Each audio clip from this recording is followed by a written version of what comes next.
When I started reading original English books, I found some bits of sentences felt rather alien and weird. There were places where every word, taken individually, made perfect sense, but somehow together they did not make any sense to me. Before that, I had been used to reading English materials produced by my local Ukrainian teachers. In those materials produced by my local Ukrainian teachers, every sentence made sense. I thought I had already grasped the logic of English, so somehow the original materials that I picked up contradicted that. In fact, given that alien air of original English, I could easily tell whether a text had been written by a native or a non-native English speaker.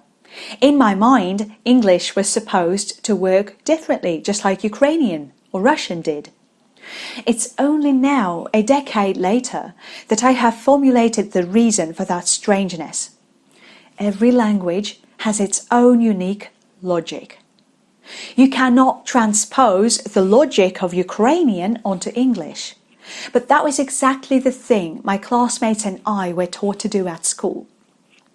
We were supposed to learn words and expressions that were equivalent in meaning to words and expressions in English, and when our vocabulary was sufficient enough, we were supposed to simply use English words in coherence with basic English grammatical structures, which we had learnt as well.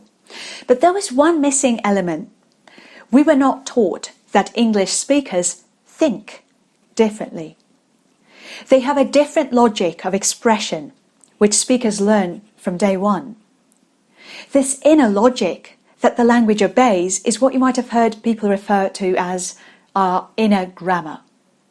Basically, it is our ability to verbalize our thoughts by intuitively utilizing the best language we can.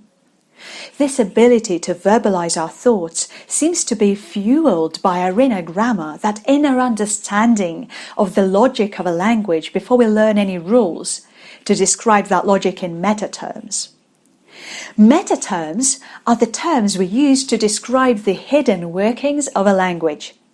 In English, for example, meta terms would be words like verb, present continuous, the subjunctive, you name it.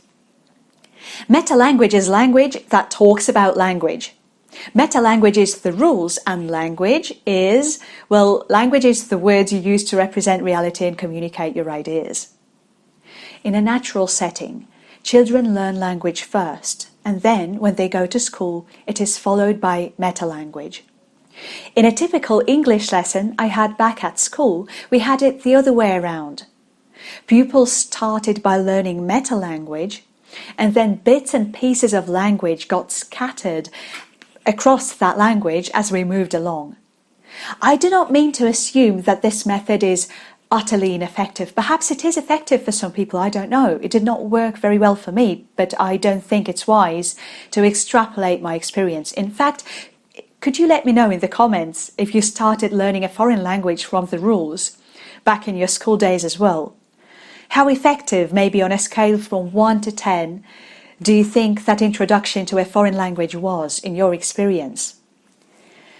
Many people, when they come to spend time in a country whose language they have been learning for a while, get confused very easily.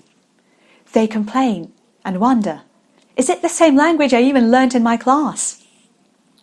Out of a sudden we feel insecure because the language that we thought we knew so well now for some reason feels alien and weird. My proposition is that it is precisely because this lack of internal logic is at play.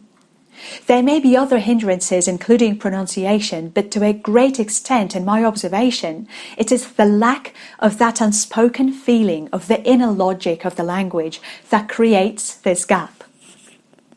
My current experimentation in teaching is connected with the development of this exact feeling of English, which may be very distinct from your language one. It's not so much about the rules in the lessons I teach now, as it is about the understanding of the meaning that a particular word or structure is supposed to communicate. We go for understanding directly, without the mediation of translation or a grammar rule, We learn language first and meta-language second. We build a need for a structure in our felt experience, so that when a need for that structure comes up, we can use that structure instantaneously. We fill it with our ideas and do not waste time selecting the structure out of dozens of others or browsing our memory for grammar rules which potentially fit.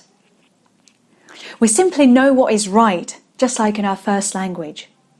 Contrary to what people may think, this instant knowing of what is right in a foreign language is both possible and trainable. It may sound a bit esoteric to some people, as it is not talked about much in traditional learning settings. It is very direct and may sound very simple, but it is the major prerequisite for fluent English. I've got videos on this channel where I shared practical tips on how you can train this direct knowing of how to say things right on your own without ever leaving your house. For starters, I suggest you watch my videos titled Learn to Rely on Experience, Not Translation, The Feeling of English, 6 Practices to Develop It, and Natives versus Non-Native Speakers' Mind, What's the Difference? So what do you do if you're a school teacher and you want to help your learners feel English like a native speaker does? I suggest that every time you need to present or explain a word or grammatical structure, you ask yourself, how can I help my students find this word or structure in their direct experience? How can I take them to the experience of what this word or structure means without referring to a dictionary or giving a rule? How can I share the need for this word or structure with my student so that they can feel its unique signature among other words and structures that may have a similar meaning? For example, let's imagine an English teacher, Jenny, who is teaching the word appalled.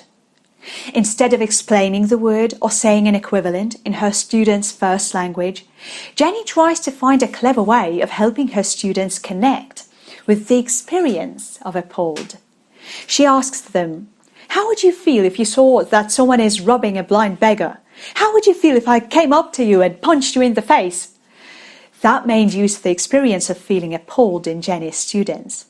Then she may ask her class to think of situations when they felt appalled.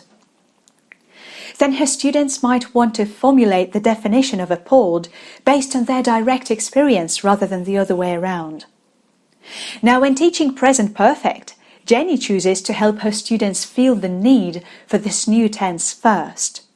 She puts 2 groups of sentences up onto the whiteboard. One says, I play football every day. It helps me feel good.